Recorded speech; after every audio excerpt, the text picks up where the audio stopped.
Rabbi Jeffrey Salkin is one of American Judaism's most prolific and most quoted rabbis. His blog, Martini Judaism, for those who want to be shaken and stirred, published by the Religion News Service, won a 2022 Wilbur Award from the Religion Communications Council for Best Religion Blog of the Year, as well as 2 prestigious awards. Rabbi Salkin's essays have appeared in the Washington Post, Commentary, the Wall Street Journal, the Huffington Post, Tablet, Mosaic, the Forward, and through the Jewish Telegraphic Agency. He has discussed the American political scene on CNN and the BBC. He has contributed articles to scholarly journals. His 10 books discuss such subjects as B'nai Mitzvah, Israel, masculinity, and Jewish culture, as well as 3 Torah commentaries. He delivered the keynote on religion and spirituality at the world-famous Chautauqua Institution, as well as participating in interreligious dialogues in international forums. His colleagues have described him as courageous, always relevant, and one of American Judaism's true public intellectuals.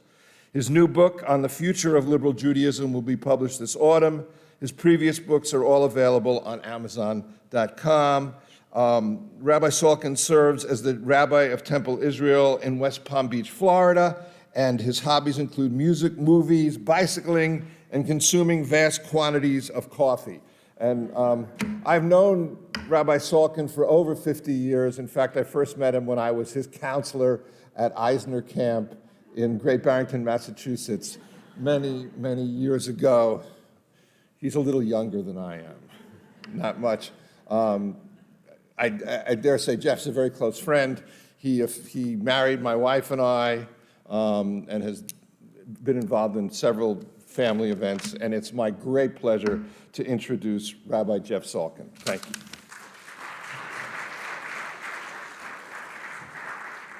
you. Thank you. Thank you all so much for being here. Shabbat Shalom. I want to thank my dear, beloved friend, Charlie Richter. This is a testimony to more than a half-century of deep, powerful friendship. When I think of the challah, when I think of the Havdalah candle, I think of the strands that are woven together and how hard it is to separate those strands. And that's how difficult it would be to separate me from the Richters. It is also a wonderful gift that our dear friends Mark and Brenda Anshin are here from Toronto. Mark is a past president of Holy Blossom Temple. He is a vice chair of the Union for Reform Judaism, one of the true statesmen of North American Judaism. I do feel that I have to answer a question that some of you have been wondering about. If I do not deal with this now, my fear is that you will be wondering about it for the rest of the weekend together, and you will not be able to concentrate on anything that I'm talking about. So let me answer the 2 questions that are probably foremost in your mind. The answer to the first question is 6'4".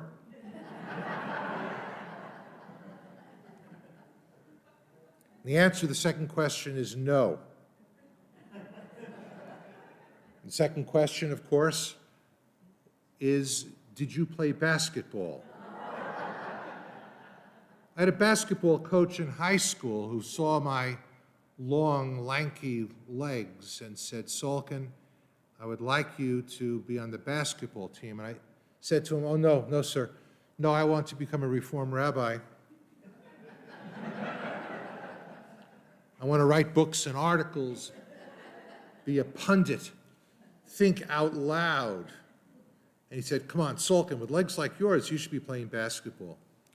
He saw me play basketball, and he called me into his office, and he said, Salkin, I want to talk to you about a career in the Reform rabbinate.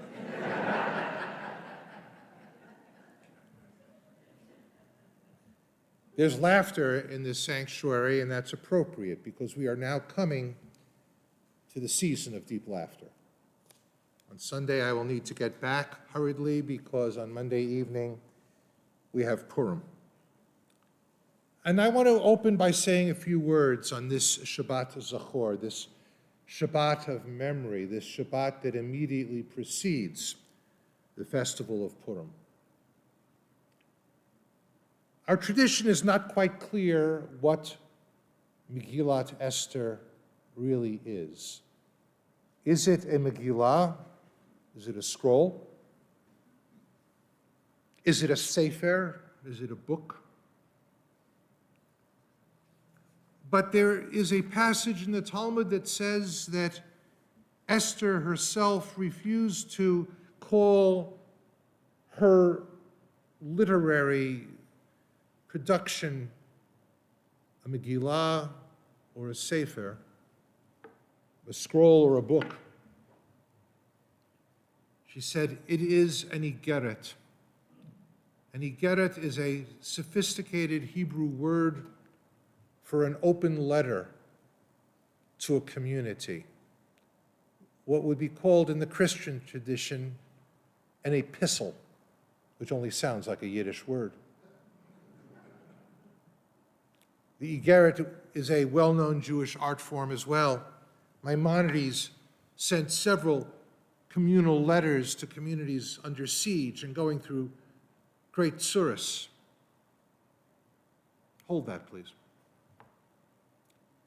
I would like to say that, yes, the Megillah is an igeret. It is a letter.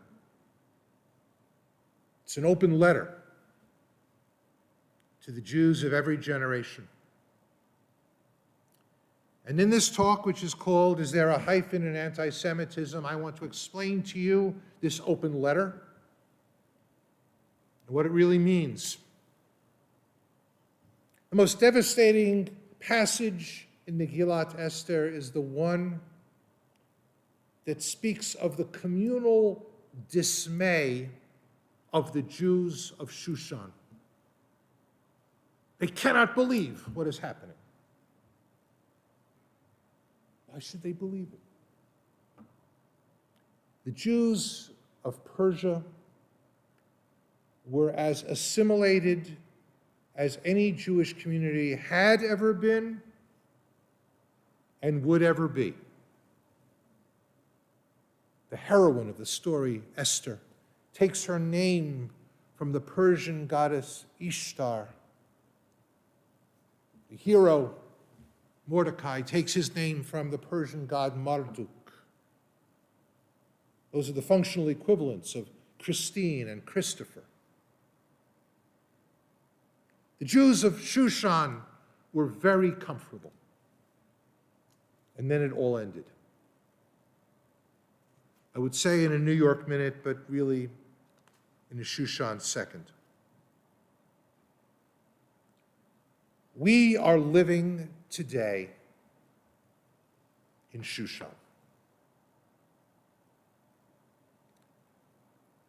By some measures, our story, the story of American Jewry, is the single greatest story in Jewish history. And each and every one of you could repeat that story. There has never been a Jewish community that has enjoyed the wealth, the cultural influence, the political power, and the acceptance as we American Jews, we Jews of the United States. And there are any number of ways to measure this. From the number of Jews in the current presidential cabinet,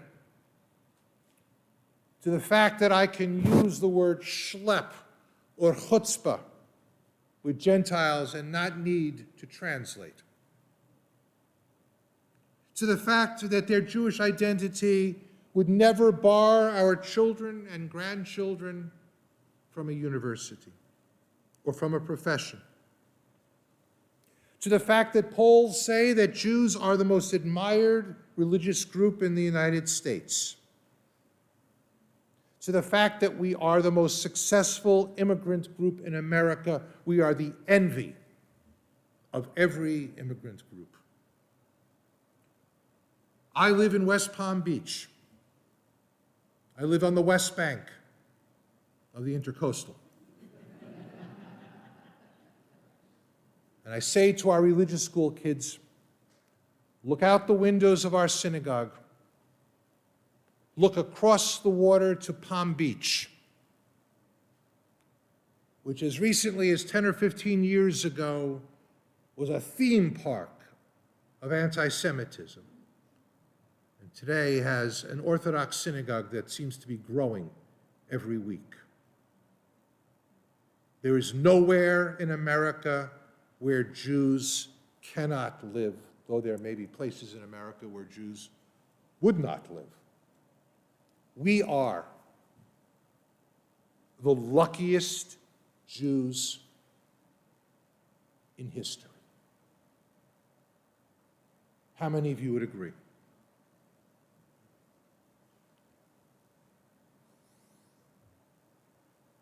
But we feel a growing sense of dis-ease. Something's happening. To quote Buffalo Springfield, if you're of a certain age, you can say this with me. There's something happening here. What it is ain't exactly clear, or it is all too clear.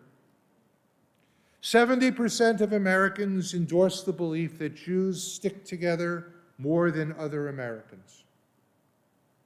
53% say that Jews give preferential treatment to Jews in hiring.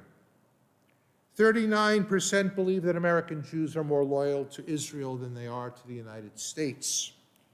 A third of Americans believe that Jews do not share my values, which, by the way, might be a blessing. 20% say that Jews have too much power in the United States. There are winds in America that blow cold in our faces. And we know, because we look at Jewish history, that we cannot be sanguine and we cannot afford to be comfortable. Disturb us, O God, ruffle us from our complacency. I love that prayer in our Siddur. Because every Jewish community that has been successful has seen its darkness. From Persia to medieval Spain to Germany.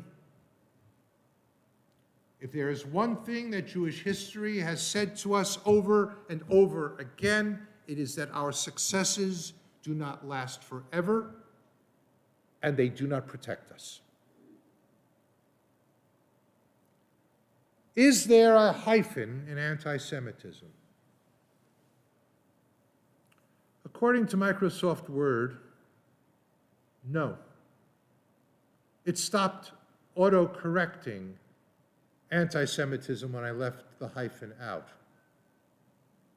Professor Deborah Lipstadt of Emory University, one of the great experts on the Holocaust and anti-Semitism, who now has a well-deserved role in this administration, first came up with the idea, I believe, that we should remove the hyphen from anti-Semitism, because there is no such thing as Semitism to be anti.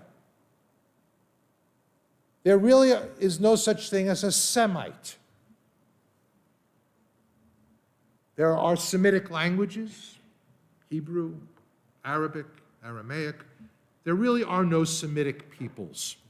And the word anti-Semitism was invented by a man who himself was an anti-Semite to give a scientific cast to his beliefs in the late 1800s in Germany, Wilhelm Marr. And so I remove the hyphen from anti-Semitism, or sometimes I just come up with another word that does have a hyphen, that speaks the truth more clearly, though not as harmoniously. Jew hatred. The oldest hatred, the oldest obsession, the oldest continuous ism in the world the oldest ideology. It is the only cultural thread that binds our civilization to that of ancient Egypt, ancient Babylon, the ancient Persians, the ancient Greeks, the ancient Romans, the early Christians, medieval Christians, Islam, and modern scientific racist theories. It is the one thing that all those cultures have in common. From time to time, I enter into conversations with people about racism in America and whether racism is systemic or just simply part of our culture. And I've said to them the following: racism is to America as anti-Semitism is to Western culture. It's just in the system. It is the system. So how do I define anti-Semitism? It would be too easy for me to say that it's Jew hatred. I'm going to go one step further. Here's my definition of anti-Semitism. Listen carefully. There's something about the Jews. What is that something? About a month ago, the great historian Paul Johnson died. And in his book, A History of the Jews, Paul Johnson, who was not a Jew, but I believe wrote the single best history of the Jewish people, he asked the question, what would have happened if Abraham just simply stayed in Ur? He writes, certainly the world without the Jews would have been a radically different place. Humanity might eventually have stumbled upon all those Jewish insights, but we cannot be sure. And then in the final paragraph of the book, which makes the book worth its purchase price, the light that the Jews shed disturbed as well as illuminated, for it revealed painful truths about the human spirit as well as the means to uplift it. And this is what I might want written on my gravestone, along with great rabbi, great father, occasionally a good partner, a nice grandfather, a loving friend, and a great consumer of coffee.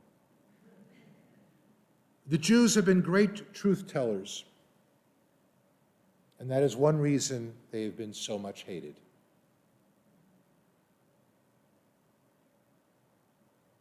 Because we tell the truth.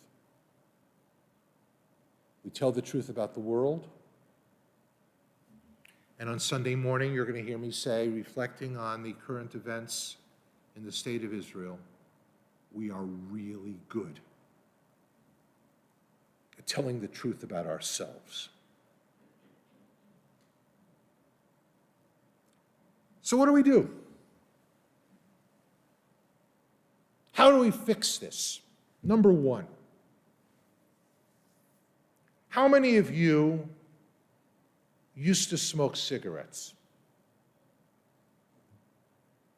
How many of you had parents who smoked cigarettes? Grandparents who smoked cigarettes? What happened to that? I once said to my sons when they entered the workplace, you'll forgive me, this is a very snotty, snobby, snarky thing to say. Whatever you do, never be seen hanging out with the people in front of the office building who are smoking cigarettes. What happened? The U.S. Surgeon General declared that cigarette smoking was a threat to your health. It was President Nixon who got rid of all cigarette advertising in the media. How many of you recognize this melody? La, la, la, la, la, la, la. That's the old Benson and Hedges commercial. I'd rather fight than I'd walk a mile for a silly millimeter. See, we know this. But you know what happened? American society basically conspired and said, this is a public health menace. We must view Jew hatred as a public health menace. Now, I know some of you are saying, shouldn't we be viewing all hatreds as public health menaces? And yes, you're right, but tonight, just indulge me. We're talking about Jew hatred. How do we do that? I'm going to bring you back to something that happened exactly 80 years ago this month. I'm going to tell you a story from the darkest days of the Shoah. It's 1943, and a sizable percentage of Europe's Jews have already perished. The Broadway impresario and lyricist Billy Rose, the film director Ernst Lubitsch, decided that they were going to produce a dramatic pageant at Madison Square Garden. Its purpose was to raise public awareness about the plight of European Jewry. The name of the pageant was We Will Never Die. You can look it up. You can find it actually on YouTube. It was written by Ben Hecht. The music was by Kurt Weill. It was staged by Moss Hart. Its stars included Edward G. Robinson, Paul Mooney, John Garfield, Ralph Bellamy, Frank Sinatra, and Burgess Meredith. It was first performed on March 9th, 1943, 80 years ago. 40,000 people filled the seats in Madison Square Garden. And that's because the Hearst Corporation provided free newspaper advertisements. And then it went on the road to Philadelphia, to Washington, to Los Angeles. And when it was done at the Hollywood Bowl, there were simultaneous broadcasts across the nation on NBC radio. Now, I want you to understand a few things. Number one, the venues were large. Number two, did you hear the list of the names of the people who were involved? These were the top performers of their time. Number three, there were certainly Jews who were involved. But did you hear the names of Bellamy, Sinatra, Meredith? These were Gentiles. And so I have a fantasy. I believe that we American Jews have not done anything close to harnessing the massive cultural power that we have. It is time for us to do this again. We need our A-list. And who is our A-list? I'm naming names, which comes from a dark moment in Hollywood as well. Jason Alexander, Judd Apatow, Mayim Bialik, Sacha Baron Cohen, Billy Crystal, Larry David, Neil Diamond, Michael Douglas, Fran Drescher, Bob Dylan, Jesse Eisenberg, Isla Fisher, James Franco, Gal Gadot, Art Garfunkel, Joel Grey, Jennifer Grey, Goldie Hawn, Jonah Hill, Dustin Hoffman, Billy Joel, Scarlett Johansson, Carole King, Lenny Kravitz, Lisa Kudrow, Mila Kunis, Adam Levine, Daniel Day-Lewis, Howie Mandel, Marlee Matlin, Randy Newman, Mandy Patinkin, Natalie Portman, Bar Raffaelli, Seth Rogen, Emily Rossum, Adam Sandler, Amy Schumer, Jerry Seinfeld, William Shatner, Sarah Silverman, Alicia Silverstone, Paul Simon, Gene Simmons, Steven Spielberg, Howard Stern, Ben Stiller, Barbara Streisand, and Max Weinberg. That's just the short list. And I have to say something to you, folks. I read that list to you not so you could say, oh, look who's Jewish. You know what? I don't care who's Jewish anymore. I get absolutely no nachas from Jewish celebrities. When people start listing the names of Jews who won the Nobel Prize, I, in my snarky moments, and they exist, am likely to say, God did not bring us together at Sinai to create a nation of comedians and Nobel Prize winners. God did not choose the Jewish people to be smart and funny. God chose us to be wise and holy. Don't tell me who's Jewish. Tell me who's doing something for their people. And with the internet, this would be all over the world. And remember how many Gentile celebrities were involved in We Will Never Die. Believe me. Our friends, our allies, our partners in American culture will be standing with us. But I will say this. When Ben Hecht reflected on his work, he was depressed. He believed he could have done more. He told Kurt Weill, we've done nothing.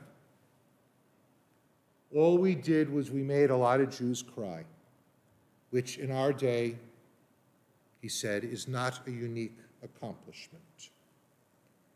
The purpose of this will not be to make Jews cry. It will make the world shry, to scream. And that is what we need. We need now a concerted cultural effort to raise the level of consciousness about Jew hatred in this society, to draw the dotted lines between this hatred and other hatreds. And if I had another opportunity to speak to you about another topic this weekend, it would be how anti-Semitism is different from every other hatred. It's not the same. It is existentially different. But why? Because we tell the truth. So Mrs. Goldberg is in the Bronx, and her son Jonathan decides that he's going to enroll in an officer training program down at a fort in Georgia. Calls his mother and says, hey, Mom, I'm graduating. Why don't you come down with your friends? So she gets on a bus, 2-day trip. They wind up at this wonderful military installation in rural Georgia. They're sitting in the stands. Jonathan's squad comes out. They're dressed in white. They're gorgeous. And they all march this way. Jonathan is marching this way. Mrs. Goldberg turns to her friends and she says, such knocks. My son is the only one doing it right. My faith as a Jew is simply this.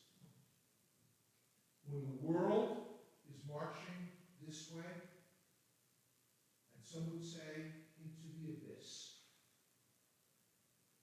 let's be courageous enough to march this way into the light. Shabbat shalom. Shabbat shalom.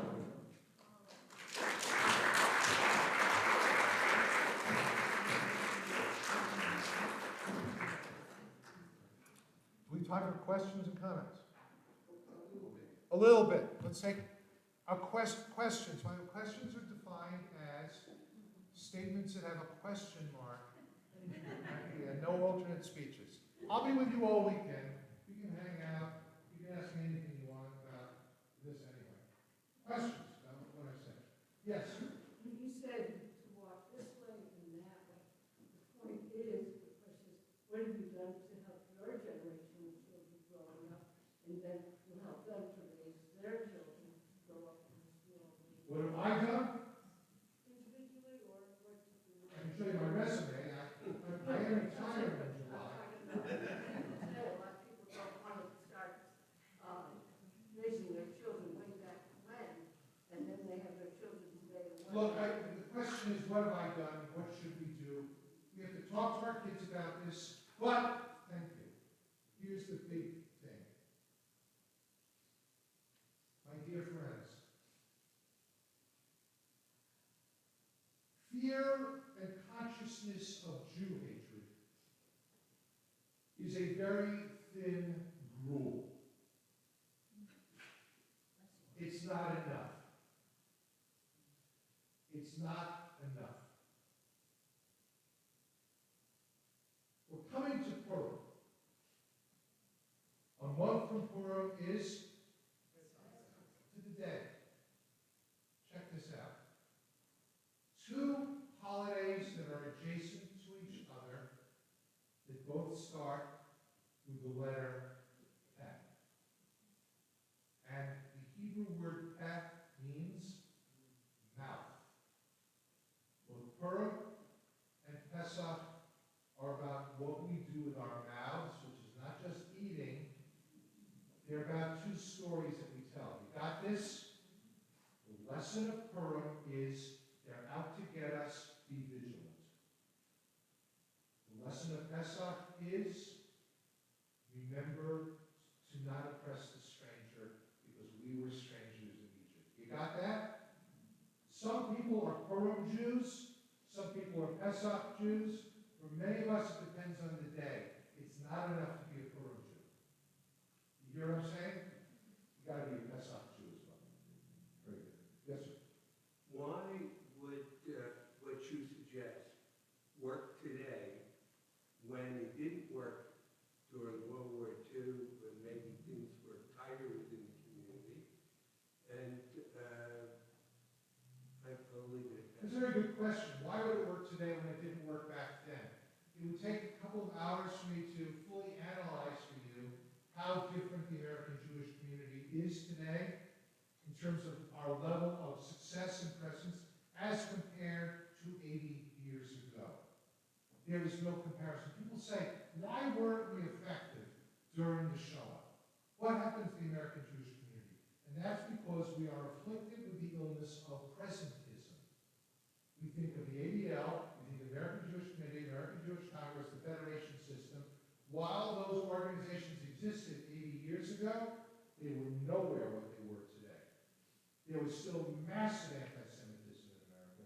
Most American Jews were running scared. That isn't really the case anymore. So that's why it could, in fact, work. And there's something else as well. I don't know how many of you noticed this. A whole lot of Gentiles out there who have Jewish in-laws. By the way, this is why gay marriage succeeded in America in a revolution that took months. Once it happened, boom, boom, boom, right? It was dizzying. You know why that happened? Because people woke up one day and they said, I am a cousin who's gay. I am a daughter who's a lesbian. And all of a sudden, people took it personally. There are many more allies out there than we think. Or let me put it to you this way. Most anti-Semites don't have Jewish in-laws. They could become anti-Semites. All right, let's take one more. Yes? Don't you feel, Rabbi, I don't that feel. most people flock together?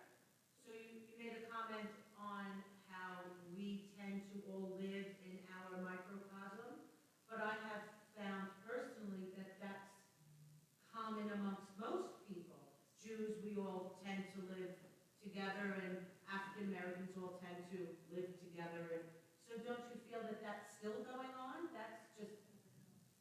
No, someone's saying that's not true. I think if you look at American residential patterns, you would discover that there's far more diversity in individual communities than we think. Well, let me give you an example. You all know this, because your state turned the election. You know that, right? Yeah. And Georgia. Because here's the thing. Pittsburgh, Philadelphia, Allentown, Harrisburg, blue. 5 miles outside of every major city in this country, red. In every state. Maybe not Massachusetts. No, I'm not kidding you. And most suburbs, purple. Look at the electoral map of America, and you don't see a lot of red, you don't see a lot of blue, you see a whole lot of purple. You see what I'm saying? Most people don't live in self-contained moral and cultural, ethnic and racial ghettos anymore. But even if we did, we've got this great universalizing thing called the internet, right? It throws us all into a common neighborhood. Now, I have some great moral and cultural issues about the internet. I'm not sure, I think it's been a real mixed blessing. I'm not sure I like what it's done to our kids. I'm not sure I like what it's done to me. Okay? I am certainly addicted to my phone, and many people are, and I'm not proud of that. But what I am saying, however, is that as a tool for bringing the world together, flattening the world, as Thomas Friedman says, there's nothing quite like it. We should be, as it is used to spread hate, it can be used to combat hate as well.